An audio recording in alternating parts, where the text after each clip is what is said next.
bonsoir. Déjà, je tenais évidemment à vous remercier d'être venu ce soir. Nous, on est très très heureux d'organiser cette soirée pour le lancement donc, du livre de Laurent Quintreau qui s'appelle « Le mois au pays du travail ». Donc Laurent, vous êtes tout d'abord romancier. Vous avez écrit certains livres qui s'appellent « Marge brute », publié chez De Noël, « Mandala » ou encore « La chimie des trajectoires » qui est sorti l'an dernier. C'est bien ça, hein, aux éditions Rivage. Et vous êtes aussi syndicaliste, secrétaire général du syndicat Better Pub, donc qui est affilié à la CFDT. Et enfin, bon, voilà, je pense qu'on reviendra sur d'autres détails tout à l'heure. Et nous avons aussi donc, le plaisir de recevoir Jean-Claude Lafrasse, donc, qui s'est plié à l'exercice de venir débattre avec Laurent. Et donc, Jean-Claude, vous êtes PDG d'une société qui s'appelle Hoche Triomphe Industrie. Et pour ne pas dire de bêtises, je vais vous laisser juste présenter peut-être votre entreprise. Oui, tout à fait, merci. Oui, effectivement, moi, je dirige le groupe Hoche Triomphe Industrie depuis une vingtaine d'années. C'est un groupe industriel et de services qui est parti de sociétés en difficulté qui, il y a une vingtaine d'années, on a sauvé et qu'on a développé. Alors, dans les activités, on a une partie industrielle où on construit avec 2 usines en province des nacelles élévatrices et des matériels BTP. Et puis, on a une activité complémentaire qui est la location de ces matériels au sein de 2 sociétés de location de matériel BTP. On loue aussi des bâtiments modulaires. Et ça représente environ maintenant 350 personnes et un chiffre d'affaires de 70 millions en consolidé. Voilà. Merci.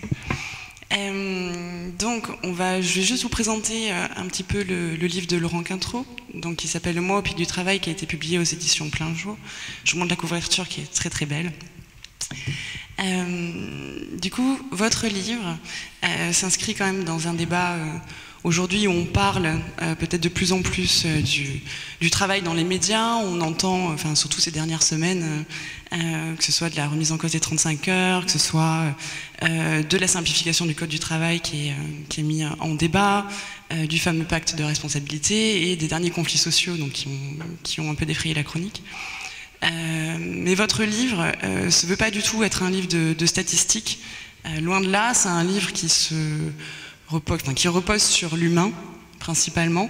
Vous vous êtes vraiment servi du coup de cette expérience de délégué syndical pour récolter bon nombre de témoignages qui sont, à mon sens, à la fois variés et pertinents et qui permettent du coup de faire ce qui est le sous-titre en fait, de ce livre, un état des lieux du travail aujourd'hui. Alors, avant de vraiment rentrer dans le sujet, j'aimerais juste vous entendre expliquer le titre qui est quand même assez intriguant de ce mois au pays du travail. Est-ce que vous sous-entendez par ce mois? Le mois, c'est évidemment le sujet parlant.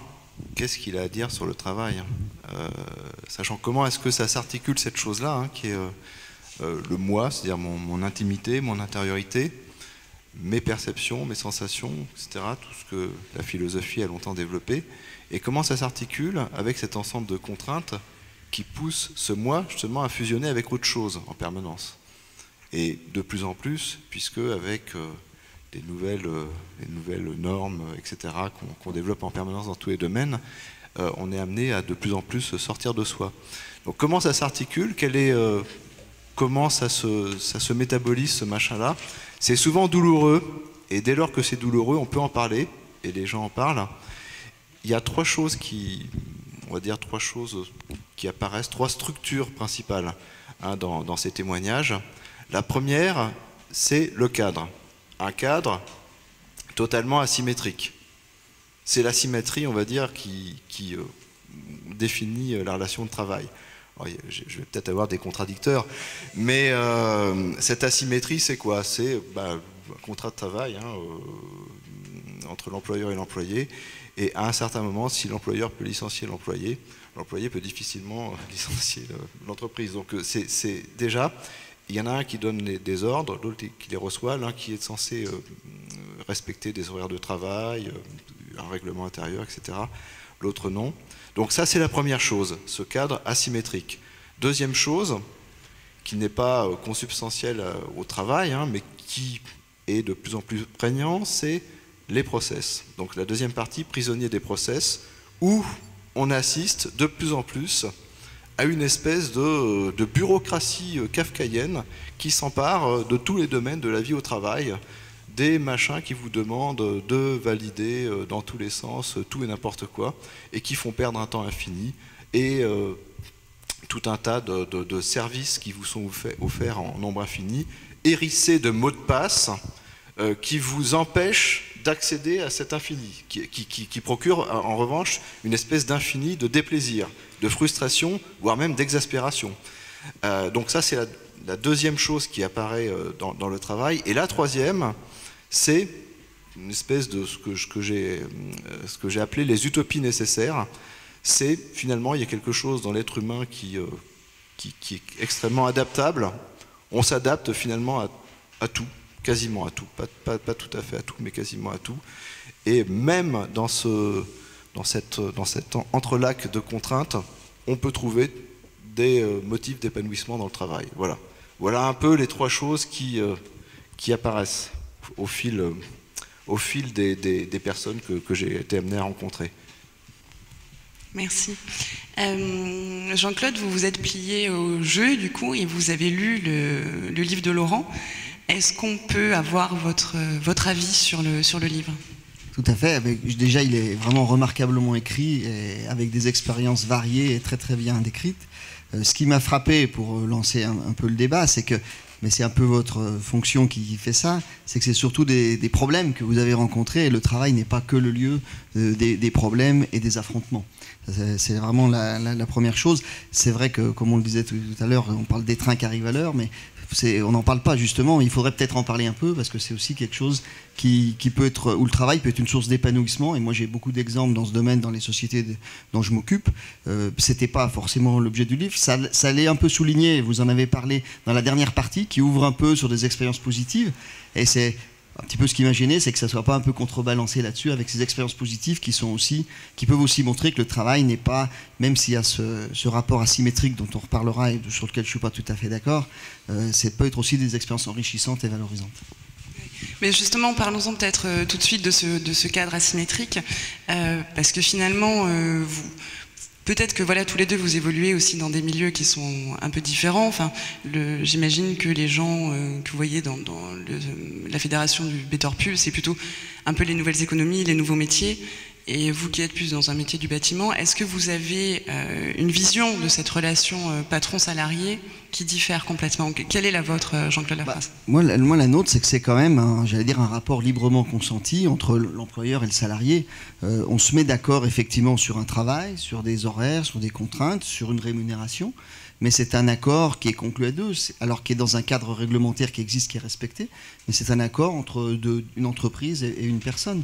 Et il y a la liberté, effectivement, vous disiez liberté ou possibilité de licencier, il y a aussi la liberté du salarié de partir. Alors je sais bien que le rapport de pouvoir existe vis-à-vis du dirigeant, mais je pense quand même que dans ce qu'on vit, nous, dans nos petites sociétés, alors c'est ce que je disais tout à l'heure, il y a vraiment une différence entre les petites entreprises, les entreprises à taille humaine, et où notamment le dirigeant, le patron est opérationnel, et les grands groupes nationaux ou internationaux, où là, cette relation humaine est cassée. Mais dans les sociétés comme nous, on est dans des entités jusqu'à 50, 80, 100 personnes, on arrive encore à garder cette relation-là, et sans être dans cette relation d'asymétrie qui ferait, par principe, souffrir, entre guillemets, le salarié. Oui, Laurent ? Ouais, ça renvoie à différents niveaux de salariat, de toute manière, mais beaucoup de salariés travaillent parce qu'elles n'ont pas le choix, parce qu'elles sont obligées de travailler, et travaillent là où il y a du travail. Hein. Rappelons, alors, c'est dans le livre, les 5 millions de chômeurs, évidemment, la fameuse armée de réserve du capital que Marx évoque, on en est quand même un peu là, il ne faut pas l'oublier non plus, qu'au-delà et en deçà du marché du travail, il y a ce machin-là qui fait que un salarié, d'une certaine manière, est interchangeable, y compris dans les métiers émergents, qui sont des métiers de cadre, les métiers de consultants, de publicitaires, de designers, d'ingénieurs de bureaux d'études, etc., d'informaticiens, y compris d'ailleurs dans des métiers créatifs qui sont aussi extrêmement interchangeables, où il y a de plus en plus de contrats atypiques qui sont des choses un petit peu bizarres, et qu'on a du mal encore à aborder en tant que syndicaliste, puisqu'on est quand même habitué à traiter l'unité de temps et de lieu, et c'est plus souvent le cas. Mais bref, je m'éloigne un peu, mais la plupart des salariés travaillent là où ils peuvent travailler parce qu'ils n'ont pas le choix. Et ils sont obligés d'accepter malheureusement les conditions, des conditions qui sont tu embauches à telle heure, tu termines à telle heure, tu es payé tel tarif, et puis c'est tout. Puis si t'es pas content, il y en a pas mal qui attendent. Alors il y a des domaines, hein, j'imagine, qui échappent un peu à cette loi, qui est une loi, cette loi des grands nombres en fait. Hein. 5 millions de chômeurs à l'extérieur, ça veut quand même dire quelque chose. Ça veut dire que le salarié n'est pas en position de force. Alors les années 70, hein, moi que j'ai pas connu en tant que salarié, devait être pour ça une espèce de truc absolument hallucinant. C'est-à-dire que je veux dire, dans des domaines comme, je sais pas, comme la pub, les bureaux d'études, dessinateurs, on était sûr de trouver en démissionnant 2 fois mieux payé. Enfin bon, et on s'effrayait parce qu'il y avait 100 000 chômeurs. C'était autre chose. Mais ça me pousse à dire que c'est un rapport de force. Et c'est un rapport de force qui n'est pas en faveur du salarié en ce moment. Oui, mais je crois que l'intérêt de l'entreprise et du dirigeant n'est pas forcément de créer ce rapport de force. C'est au contraire de créer un rapport d'adhésion. Parce que si on travaille qu'avec des gens qui viennent sous la contrainte de cette pression économique pour vivre, il faut travailler, on n'aura pas le meilleur, rendement, la meilleure efficacité, la meilleure satisfaction au travail. Et donc l'entreprise, d'une certaine façon, sera moins performante. Je pense que tout l'enjeu des patrons, c'est justement d'amener dans chacune des fonctions, chacun être au maximum de satisfaction, au-delà de la contrainte qu'il a de travailler pour vivre. Oui, alors là, on est dans quelque chose qui est comment dirais-je, est-ce que c'est pas un vœu pieux de dire ça? Est-ce que surtout ça prend en compte les évolutions qui sont quand même des évolutions avec des groupes qui fusionnent, réacquisitionnent, je pense etc., pas, regardez, des actionnaires qui moi je l'ai vécu quand on voit à la télé des fois des sociétés en difficulté où les gens, on les sent attachés à leur entreprise, on les sent attachés à leur travail, c'est que cette relation-là, d'une certaine façon, elle s'est créée, et c'est pas qu'une relation parce qu'ils avaient un salaire à la fin du mois. Et je pense que c'est vraiment ce qu'il faut, ça existe, c'est pas une utopie. Alors c'est vrai qu'après, dans certaines grandes entreprises, dans certaines fonctions, c'est sans doute pas vrai.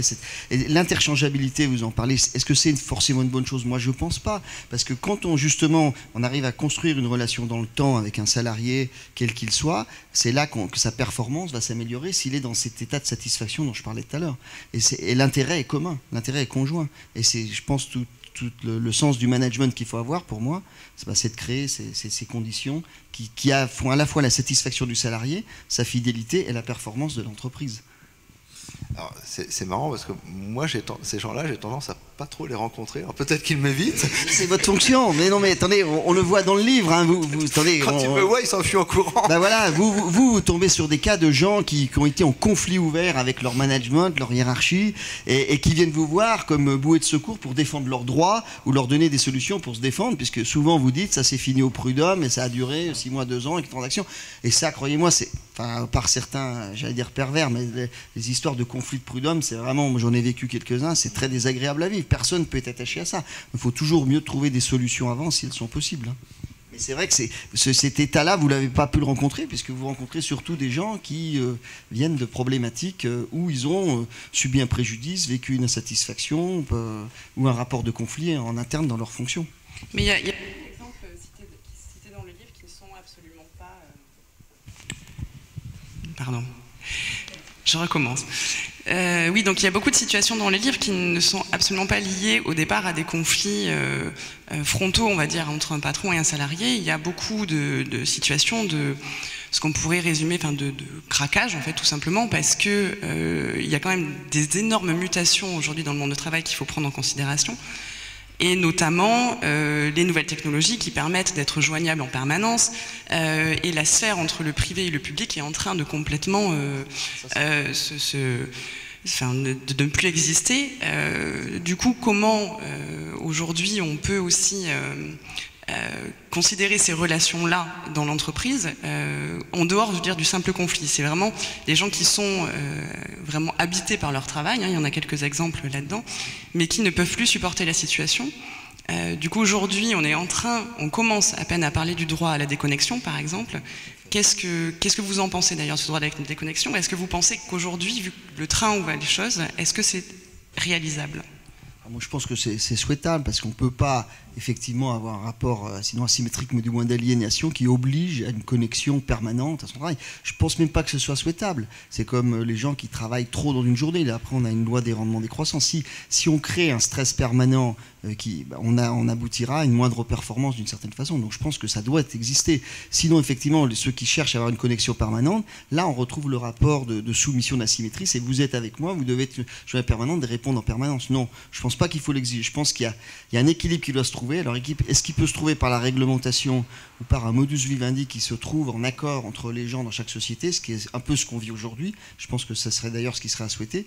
Mais en tout état de cause, il ne faut pas qu'il y ait une impossibilité de se déconnecter. Ça ne serait pas du tout souhaitable et pas du tout bon non plus pour l'entreprise, je pense. Ouais, c'est facile à dire.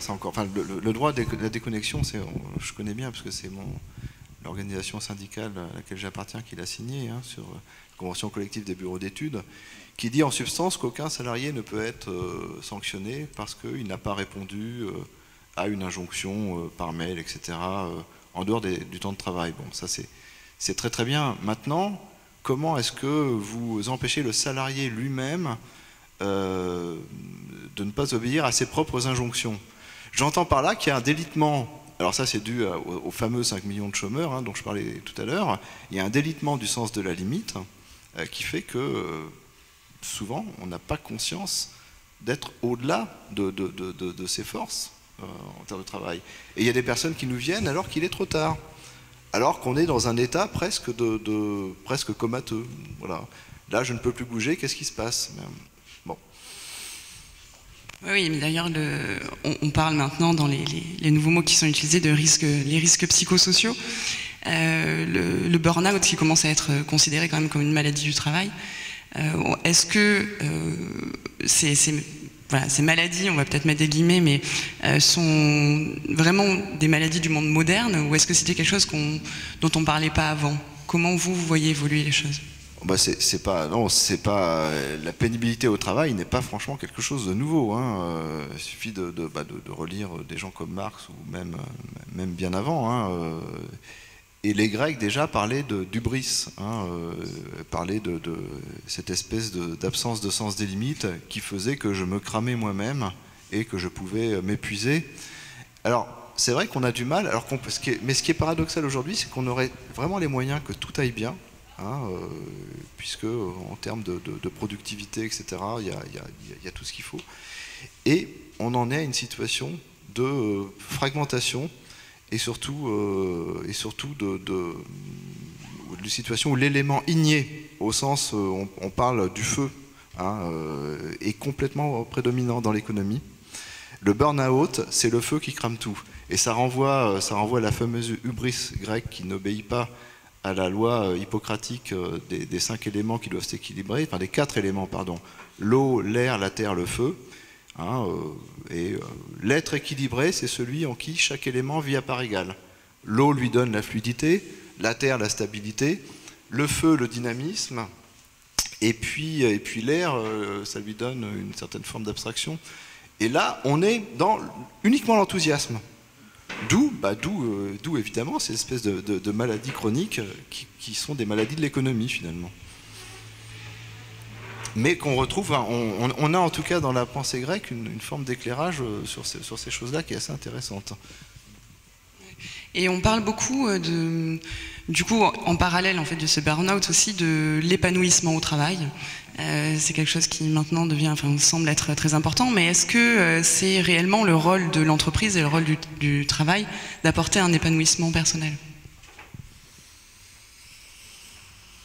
Je ne sais pas si c'est le rôle premier, mais je pense que c'est quand même souhaitable, parce qu'effectivement, quand on voit des personnes qui évoluent et qui, comme vous dites, s'épanouissent, c'est une satisfaction commune. Pour elles, elles sont plus heureuses dans leur travail, elles ont progressé, elles ont pris des responsabilités, et pour la société, comme je le disais tout à l'heure, la performance est améliorée. Donc je pense que c'est pas le rôle premier de la société, de l'entreprise, mais c'est un rôle second qui est tout à fait intéressant. Et moi, j'ai souvent vu des gens qu'on a pu faire évoluer d'une fonction un peu subalterne à prendre des responsabilités et dont on a vu la personnalité s'ouvrir et s'enrichir. Et je peux vous dire, c'est une satisfaction personnelle importante. Et donc, je pense que c'est un vecteur de progrès pour la société et puis d'amélioration de la personne dans son environnement socio-affectif. Hein. Moi, je pense que le contrat social s'accommode très bien de l'épanouissement. Alors, s'épanouir au travail n'est peut-être pas une fin en soi, mais le travail sera d'autant mieux fait et apportera d'autant plus au collectif que l'épanouissement sera là. Enfin, même si c'est pas une fin, c'est un moyen en tout cas pour que la fin soit accomplie. Donc on a tous intérêt. Seulement, on assiste bien souvent à la situation inverse.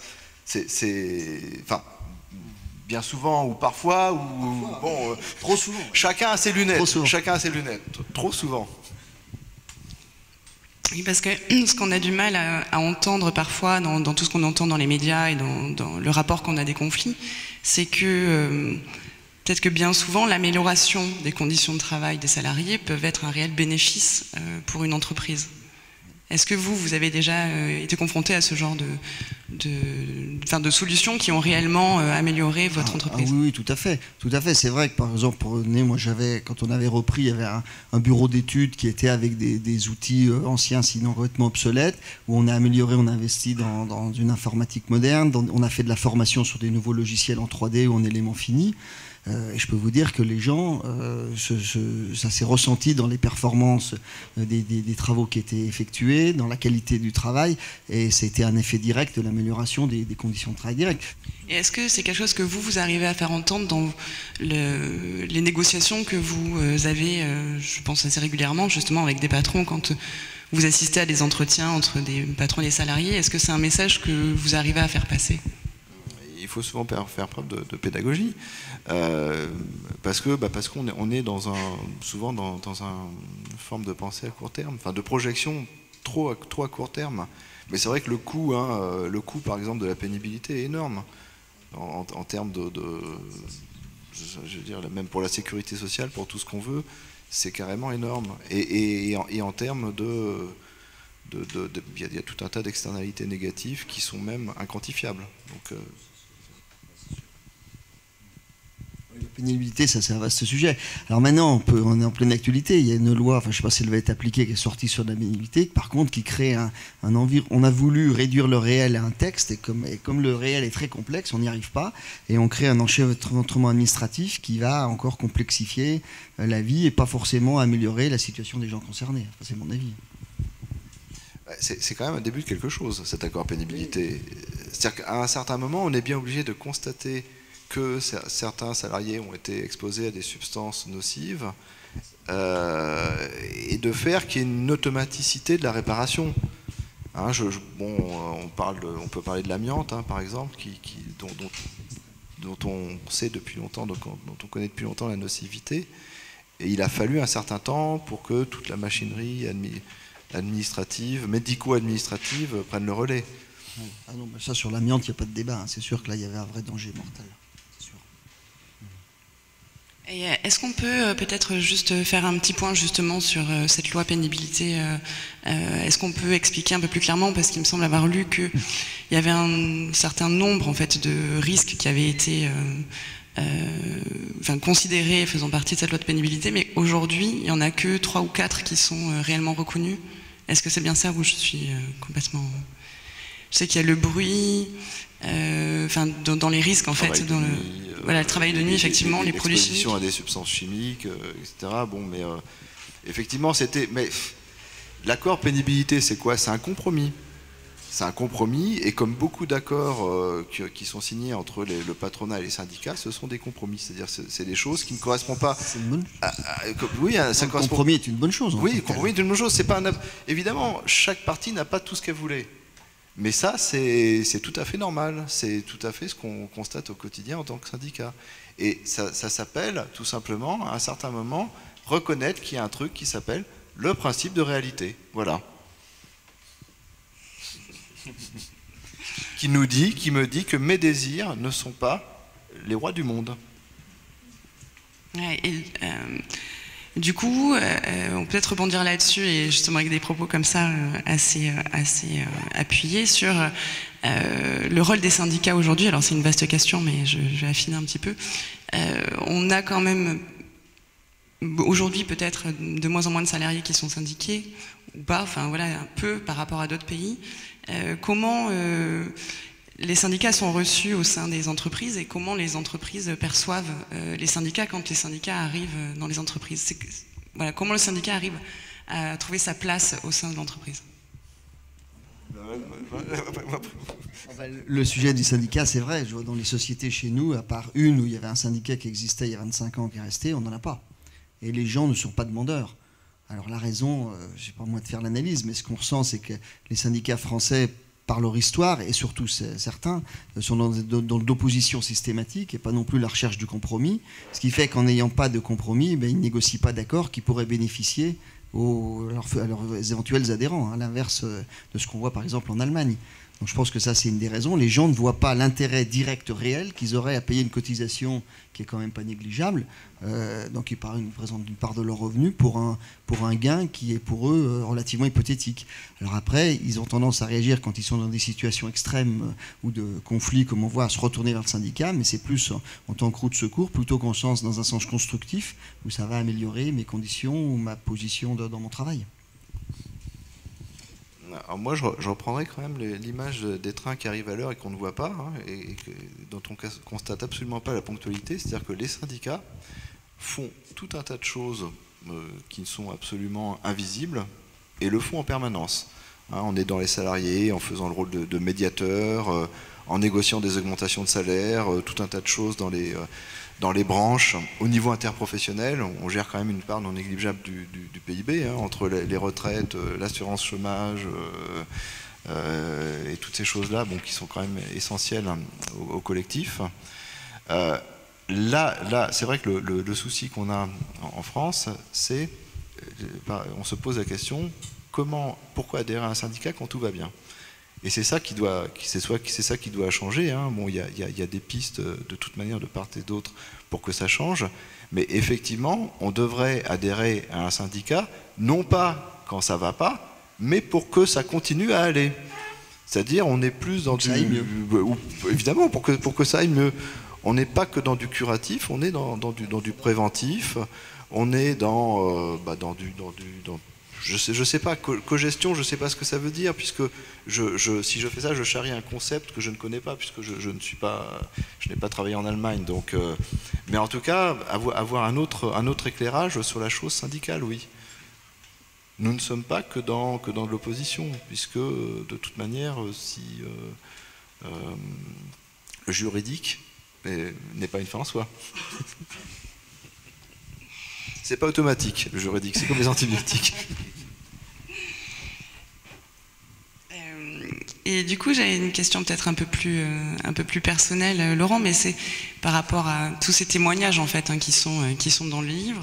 Il y a des fois une sorte de relation avec les gens qui est presque celle d'un avocat, où on sent qu'il vous raconte ces histoires, vous êtes un confident et vous êtes là pour les défendre, mais comment on arrive systématiquement à défendre quelqu'un quand on n'a pas forcément tous les éléments? Est-ce que tous les salariés qui viennent vous voir sont pas toujours, j'imagine, dans leur bon droit?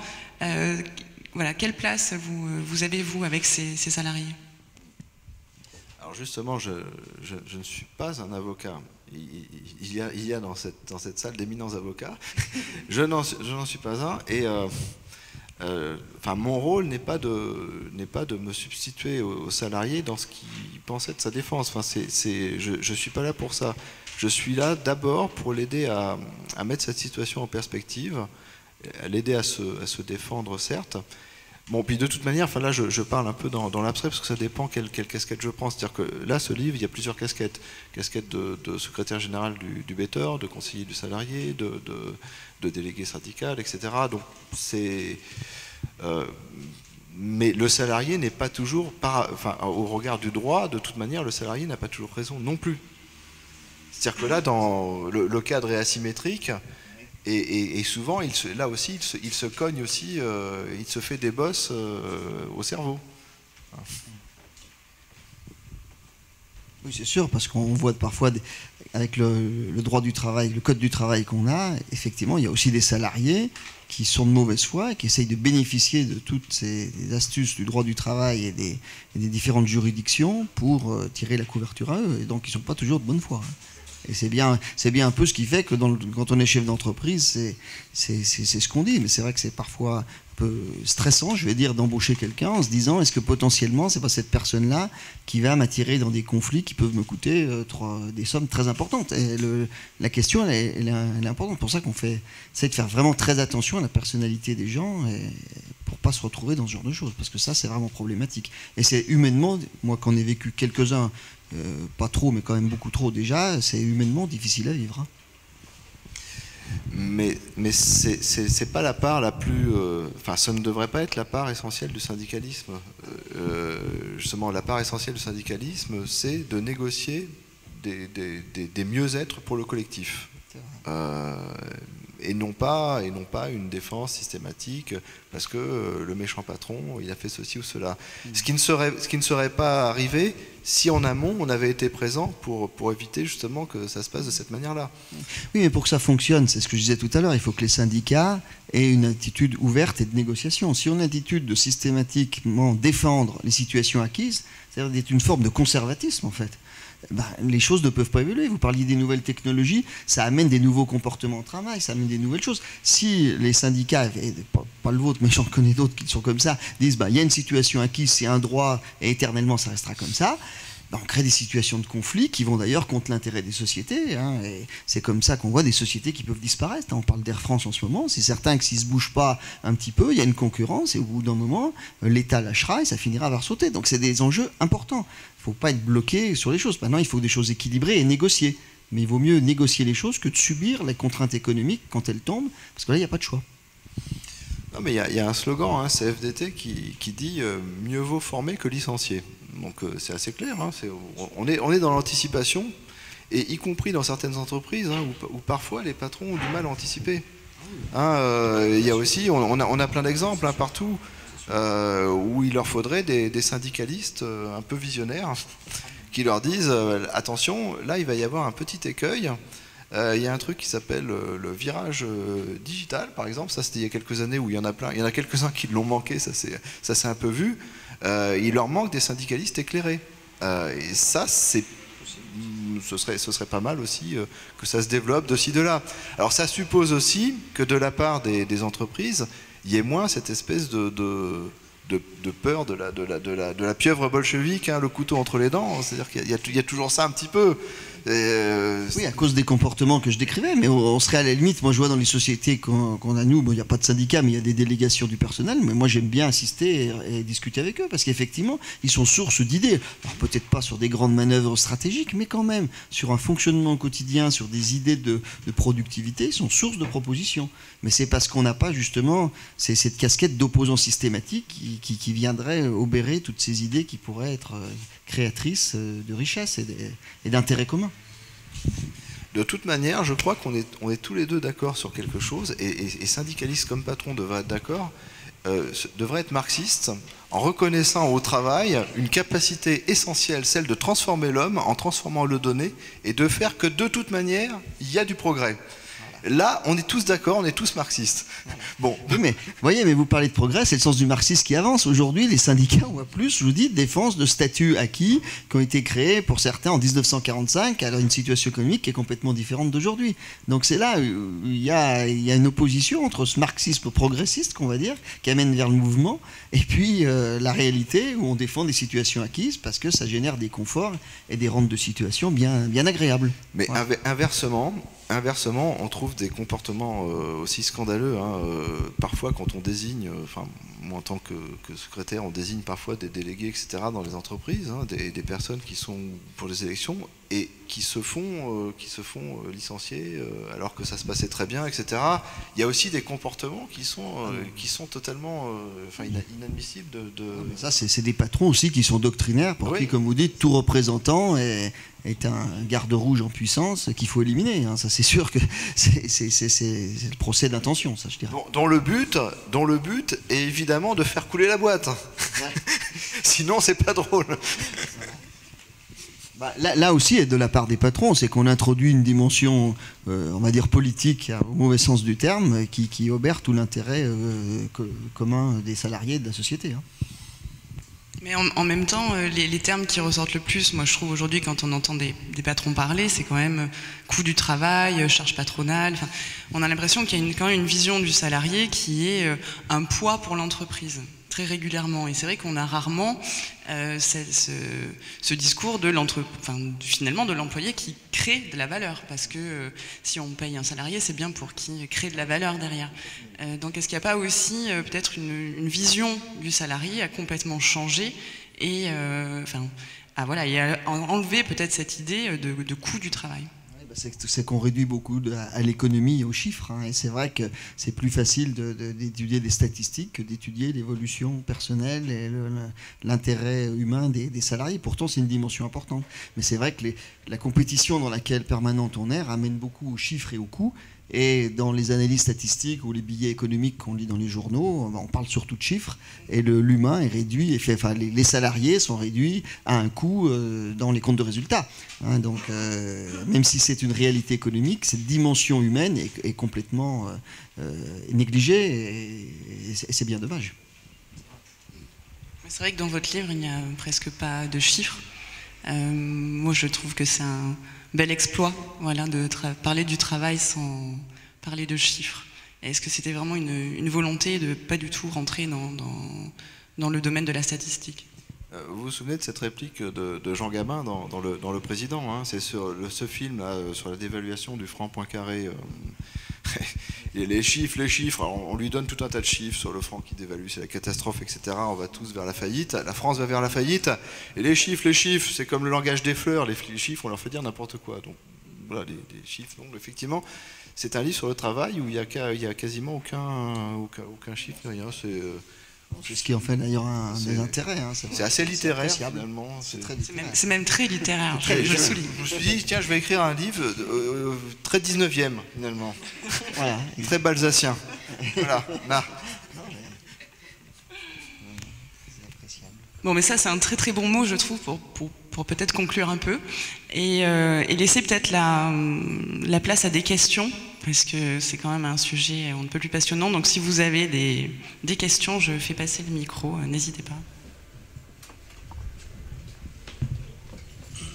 D'abord, merci pour le livre qui est passionnant et poignant et très utile.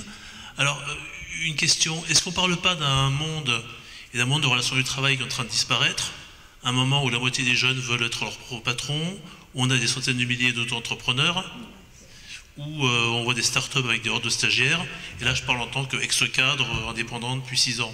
Donc comment vous ressentez ça, et comment vous voyez votre rôle en tant que patron ou en tant que syndicaliste face à ces mutations, que j'ai un peu caricaturé, mais on va un peu dans cette direction.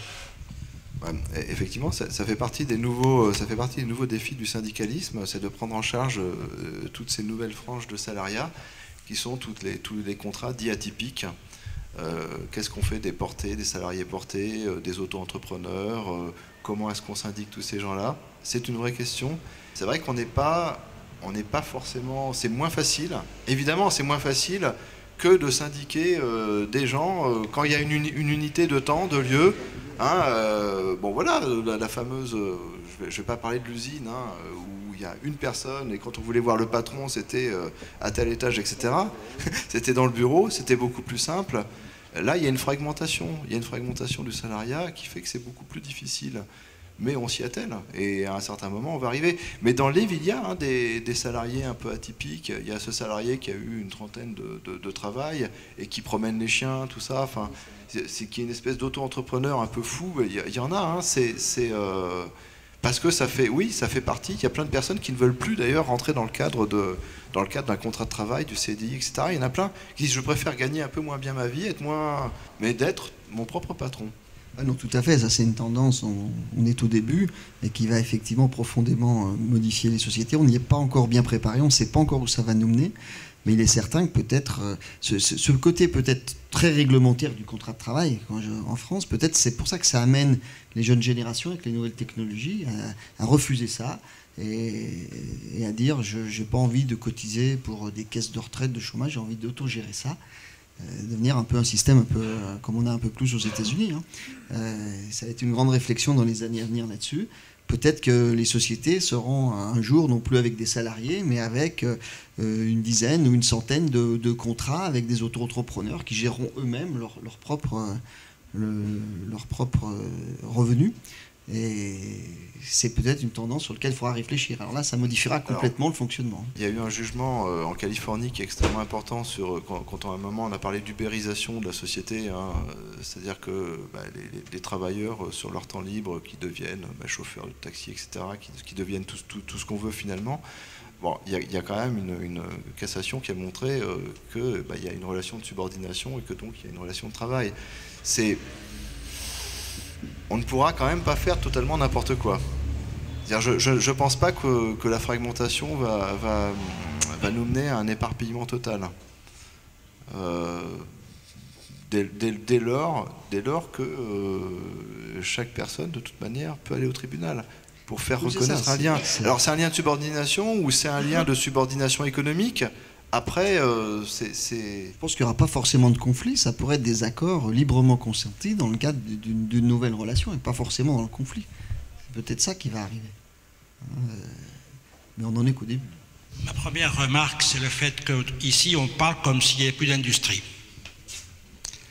Il n'y a plus d'industrie en France, c'est ça notre souhait? C'est ce que vous avez dit là, sous-entendu. Il y aura plus d'auto-entrepreneurs, etc. Est-ce qu'on peut faire un avion tout seul? Est-ce qu'on peut faire tout seul? Ça sous-entend qu'on va trouver quelque part dans le monde des esclaves pour faire ces choses-là et nous ferons les choses bonnes, faciles, agréables et ainsi de suite. Si c'est ça notre objectif, il faut le dire explicitement. Il faut laisser tomber Airbus. Il faut laisser tomber les réacteurs nucléaires dont on dit qu'ils sont bons ou mauvais, peu importe. Et donc, de mon point de vue, on passe ici à côté de la moitié des choses. Et ça me paraît inquiétant de parler comme ça. J'aurais beaucoup d'autres choses à dire. Quand on parle des Grecs, les citoyens grecs, je dis bien, les citoyens grecs ne travaillaient pas. Eux aussi, ils avaient des esclaves. Oui, les citoyens grecs ne travaillaient pas et le travail avait très très mauvaise presse. Et l'économique en général avait mauvaise presse en Grèce. Quant à la division mondiale du travail, oui, c'est un problème. C'est un problème quand on voit les cascades de sous-traitance qui se terminent en général au Bangladesh et des personnes qui se font tuer parce qu'elles réclament 35 $ par mois au lieu de 30 $. Oui, effectivement, c'est un problème. Est-ce que le devenir... Alors, la piste, il y a des pistes avec le syndicalisme international, la CSI, etc., qui consistent à essayer de créer de nouvelles régulations. Ça va être long, ça va être forcément très long. Et c'est à un certain moment, parce que tous les pays vont s'y mettre, qu'il va y avoir des pressions sur les donneurs d'ordre, qui sont en général dans les pays développés, pour que les ouvriers des usines ne soient pas comme les ouvriers du 19e siècle, effectivement. Tout à fait, pour compléter, vous tombez un sujet qui m'est cher. Moi, je me bats depuis 20 ans pour essayer de tenir des sociétés industrielles en France. Effectivement, c'est pas simple, parce qu'on court un peu le 100 mètres avec les boulets aux pieds. Pourquoi? Parce que le coût du travail, si vous faites sous-traiter des mécano-soudures qu'on fait nous en Turquie, vous êtes à 30% moins cher. Alors comment est-ce que vous pouvez lutter à ça? Par de l'innovation, par de la recherche-développement, par des nouveaux produits. Mais il est vrai que la tendance, elle était malheureusement, et je le constate moi depuis 20 ans que je suis là-dedans, était la diminution de l'industrie. Après, est-ce que la France va devenir qu'un pays de services et de tourisme? Ça, c'était le débat du bouquin de Houellebecq, mais je ne sais pas, moi je ne pense pas que c'est une bonne chose, parce qu'effectivement, il faut garder, on ne pourra pas devenir, je sais qu'il y avait un ancien patron d'Alcatel qui avait dit, on n'aura que des bureaux d'études et les usines seront étrangers. Moi, j'y crois pas à ça, parce que la réalité, quand on fabrique des produits, si on a l'usine sur place à côté du bureau d'études, c'est là qu'on progresse. C'est pas en faisant que de la recherche et en délocalisant à 10 000 km la production. Mais c'est vrai que c'est un vrai enjeu. Et l'enjeu, il vient de où? Vous savez, c'est ce qu'a dit, je crois que c'est la chancelière Merkel, l'Europe, c'est 15% de la population, c'est 50% des dépenses sociales. C'est-à-dire qu'on a un coût social qui vient dans les charges et qui vient peser sur le coût du travail, pas forcément sur la rémunération des gens, mais sur le coût du travail en général, qui est beaucoup plus lourd déjà que dans ces pays-là. Et c'est vrai que c'est un problème qui nous dépasse, mais que moi je vis au quotidien, et croyez-moi, c'est pas une sinécure que de se battre contre ça. Est-ce qu'on se dit qu'on aura raison envers et contre tout quand on voit le faible taux de pénétration des syndicats dans les entreprises privées, ou est-ce qu'on se dit qu'un jour il faudra changer son discours? Quel est votre sentiment là-dessus? De quel syndicat parlez-vous? Je sais pas. Les syndicalistes, les syndicats sont assez peu représentés dans les entreprises privées, dans lesquelles je travaille par exemple, et je me demandais... Couper le micro, c'est sûr. Voilà. C'est les syndicats. Voilà. C'est un coup et je me demandais du coup, est-ce qu'il y a une autocritique? Est-ce que quand on est syndicaliste, on peut se dire que le discours, s'il ne prend pas, c'est qu'il faut le changer? Ou est-ce qu'on aura raison envers et contre tout? On n'a jamais eu une ligne directe avec Moscou, hein, donc l'autocritique, je ne sais pas. Peut-être. Il y a des pistes, il y a tout un tas de pistes nouvelles dans le syndicalisme qui sont pas forcément valorisées, assez valorisées. Mais le syndicaliste est loin déjà d'être homogène en France. Tout le monde n'a pas le même discours. Et puis on est toujours libre d'inventer. Quant au faible, je ne suis pas d'accord pour dire que le syndicalisme est très faible dans le privé, etc. Parce que quand on est dans une entreprise privée, quand on connaît tout un tas de personnes comme moi qui sont dans des boîtes privées, on se rend compte que le syndicalisme a vraiment une capacité d'action extrêmement forte. Et une capacité d'action, ce n'est pas seulement une capacité de négation de la réalité au sens hegeliano-marxiste du terme, c'est aussi une production de tout un tas de choses. Production de liens social, production de mieux-être, production de droits. On crée du droit en permanence pour les salariés. Et ça, c'est des trucs qui, en général, qui intéressent personne, parce que ça se fait. Voilà, c'est comme on va acheter une bouteille d'eau, on l'a l'eau. Donc l'eau ne nous paraît pas aussi rare et précieuse que si on était en plein désert. Mais ce sont des choses qui se font au quotidien. Je précise, en fait, je me demande quel est le rôle du syndicat aussi par rapport à la délégation du personnel. En fait, on se rend compte que dans bien des entreprises privées, les délégués du personnel sont souvent eux aussi là pour un mieux vivre et pour améliorer les conditions de travail. Donc, quelle est la vraie différence en fait entre être un syndicaliste aujourd'hui, quel est le message qu'on porte par rapport à un délégué du personnel qui représente bien souvent et plutôt très bien dans les entreprises dans lesquelles je suis, mais dans d'autres aussi, les intérêts du personnel. Qu'est-ce qui fait qu'à un moment le syndicalisme est plus une arme pour se défendre et c'est plutôt ça. C'est très non, il y a quelque chose de très simple qui s'appelle ça s'appelle la distance et ça s'appelle l'indépendance. C'est-à-dire qu'un délégué du personnel qui n'est pas soutenu par un syndicat, et moi je le vois tous les jours, hein, puisque moi je suis patron d'un syndicat, donc qui n'est pas soutenu par un syndicat, à un moment va arriver très vite à un seuil d'incompétence. Il va lui dire oui mais là qu'est-ce qu'on fait sur cet aspect des risques psychosociaux, etc. Il ne sait pas, il ne sait plus parce que par définition il est dans l'entreprise. Il ne peut pas être extérieur à la structure qui le rémunère, etc. Et même si on sait que normalement et a priori, il n'y a pas de lien de subordination entre le délégué du personnel et le patron au moment où ils se rencontrent pour parler de cette chose-là, eh bien, il y en a forcément, surtout s'il n'y a pas un extérieur. Et cet extérieur, ça s'appelle le syndicat. Nous, en tout cas, c'est comme ça qu'on voit les choses et c'est comme ça qu'on joue notre rôle de contre-pouvoir, en quelque sorte. Hein, c'est un peu simplifié que de dire ça, mais et ça sert à ça. Et ça sert à ça, c'est-à-dire que c'est un ensemble de compétences, une mutualisation de compétences sur lesquelles la personne peut s'appuyer. C'est-à-dire que compte tenu de la réalité telle qu'elle est, qu'est-ce que je peux faire pour peser sur une organisation du travail qui sera moins génératrice de risques psychosociaux. Et si vous êtes délégué du personnel que dans l'entreprise, vous aurez du mal à vous appuyer sur cet extérieur, forcément. Le syndicat est indépendant de l'entreprise, puisqu'il n'est pas subventionné par l'entreprise. Donc, du coup, les relations sont des relations symétriques. Voilà. Non asymétriques. Oui, je voulais réagir à propos du passage où vous parliez de ces fameux salariés de mauvaise foi qui profitent des astuces du Code du travail. Alors, est-ce que ça existe? Peut-être, enfin, je l'imagine. Je ne peux pas vivre dans un monde où effectivement tout le monde va voir le juge uniquement lorsqu'il a raison de le faire. Mais ce qui me dérange un peu avec ce genre d'argument, c'est que si vous voulez, si quelqu'un va voir un délégué syndical, un avocat ou qu'importe, pour se plaindre, si vous voulez, en fait, quand vous parlez d'astuces, Moi, je pense qu'en fait, c'est les gens qui souffrent pour X raisons, problème d'horaire de travail, etc., etc. Et c'est lorsqu'ils consultent un conseil, quel qu'il soit, que là, après, ils découvrent ces fameuses astuces dont vous parlez, qui peut-être après provoquent un préjudice à l'employeur parce qu'il n'a pas vu que son contrat était mal rédigé. Enfin, et en fait, ce que je veux dire, c'est que est-ce que vous ne pensez pas qu'il n'y a pas, si vous voulez, des salariés parfaitement épanouis dans leur travail, une minorité qui vont voir les délégués syndicaux, et vous ne pensez pas que dans ces deux catégories, il y en a une troisième qui est finalement, pour moi, je pense, la majorité, de gens qui peuvent souffrir, mais qui finalement vont pas voir les délégués syndicaux, soit parce qu'il n'y en a pas, comme dans votre entreprise par exemple, ou soit parce qu'ils ont peur de perdre leur travail, parce que comme disait effectivement Laurent Quatre tout à l'heure, à propos si je me plains, est-ce que par la suite je ne serai pas licencié, est-ce que j'aurai pas d'autres problèmes? Voilà, en fait, je résume très rapidement maintenant. Est-ce que vous ne pensez pas que justement il y a une majorité silencieuse qui souffre en dehors des simples salariés épanouis et des salariés qui vont voir les... Je pense pas que ce soit une majorité silencieuse. Maintenant, il y a certains qui n'osent pas se manifester. Ça peut se comprendre. Mais je pense pas que ce soit la majorité, quand même. Parce que les gens, quand même, maintenant... Il y a un dialogue avec leurs responsables. Enfin, dans les sociétés comme nous, il y a des entretiens, on essaye de se voir, on essaye de se fréquenter au quotidien.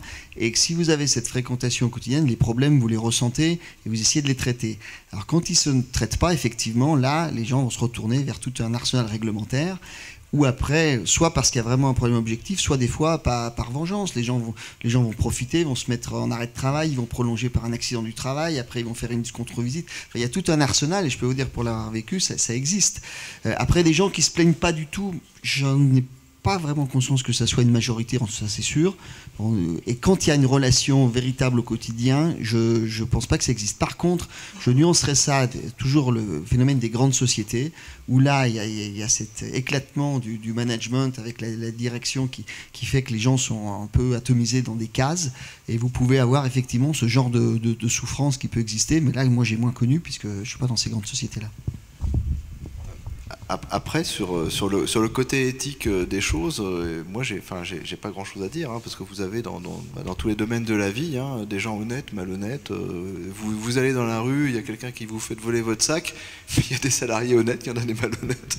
Et c'est pas parce que... Alors, oui, c'est pas parce que la relation est asymétrique que le salarié, d'une certaine manière, est plus faible que l'employé est plus faible que l'employeur, qu'il a forcément raison et qu'il a fait quelque chose de bien. Enfin, c'est évidemment, et de ce côté-là, ce côté éthique est totalement transverse.